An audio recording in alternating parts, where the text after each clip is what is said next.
Looking over the wall near the Angel, the 21st century visitor can perhaps yearn to hear the calls of boatmen, barges being unloaded, cranes hoisting up sacks into warehouses, and the general sounds analogous with the old river trade.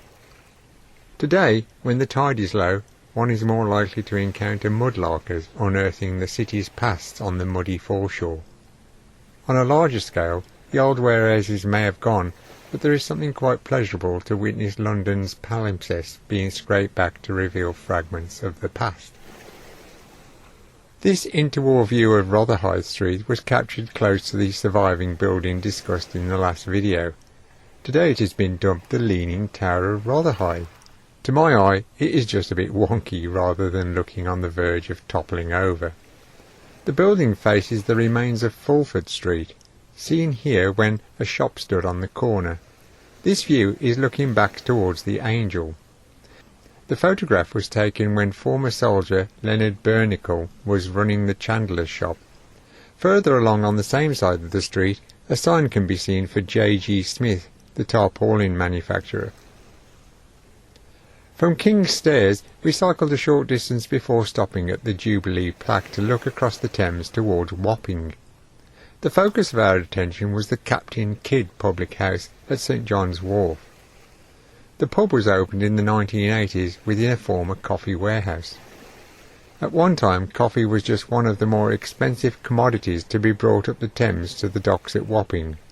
All manner of spices, rum, tobacco, silks and fur were deemed valuable booty by the pirates that plundered ships operating to and from London.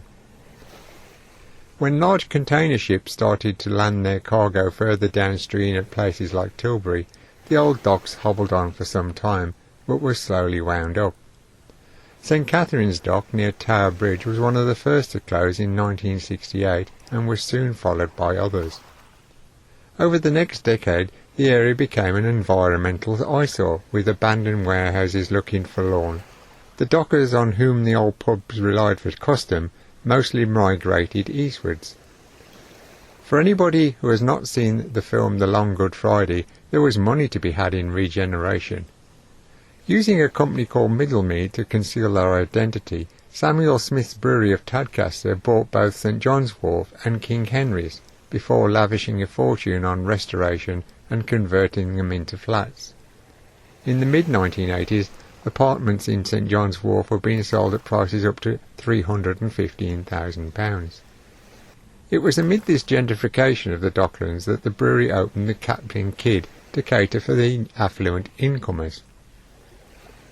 The newly created pub commemorated William Kidd, one of the most notorious pirates, who was captured and put to death at the nearby Execution Dock in 1701. A lot of his exploits are shrouded in myth and legend, but there seems to be little doubt that his life was one of great adventure. Part of his piracy was funded by the landed gentry of England, but when it came to the crunch, he was left to his fate.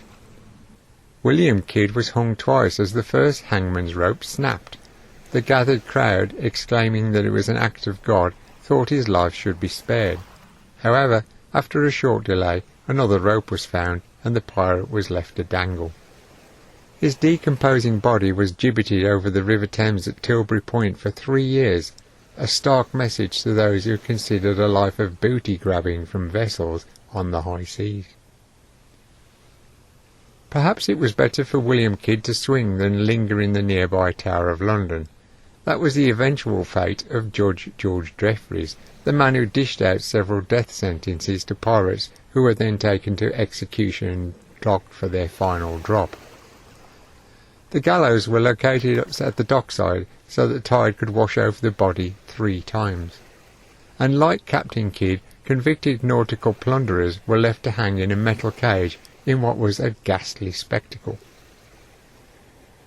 Plenty of tour guides and websites have rolled out the tale that George Jeffreys visited the Angel in order to watch men perish across the water at Execution Dock. I doubt this very much, as it would be like going to the theatre sitting in the cheap seats with a restricted view. The distance between Execution Dock and the prospect of Whitby, another pub claiming to host the judge on hanging days, is even greater. It took a long time for Execution Dock to gradually disappear from the shoreline, the last vestiges of the inlet being carried away when improvements at Old Gravel Lane were made in 1920. The riverside path towards Prince's Stairs actually passes beneath some of the apartment blocks built on Wharf served by a trio of taverns, the White Lion, the Torbay and King's Arms. The lost section of Rotherhithe Street also featured the Wheatsheaf and the Grapes. The locations of these lost pubs can be seen on this map extract published in 1875. Redevelopment and slum clearance started in the 1930s. German bombers took the place of wrecking balls during the Blitz, and post-war planners removed the remaining vestiges of this part of old Rotherhithe. It makes the survival of the Angel all the more precious. If a resident of Victorian days could be teleported to the 21st century, he or she would ask what has been done to the neighbourhood, wishing perhaps they had purchased a return ticket. The old streets may have been grimy and conditions harsh, but they had plenty of soul. Thanks for viewing this video. You can use the links to view the previous sections or move forwards along the journey. You can also follow the link to view or download a Garmin file in order to follow the route yourself. Enjoy and ride safe.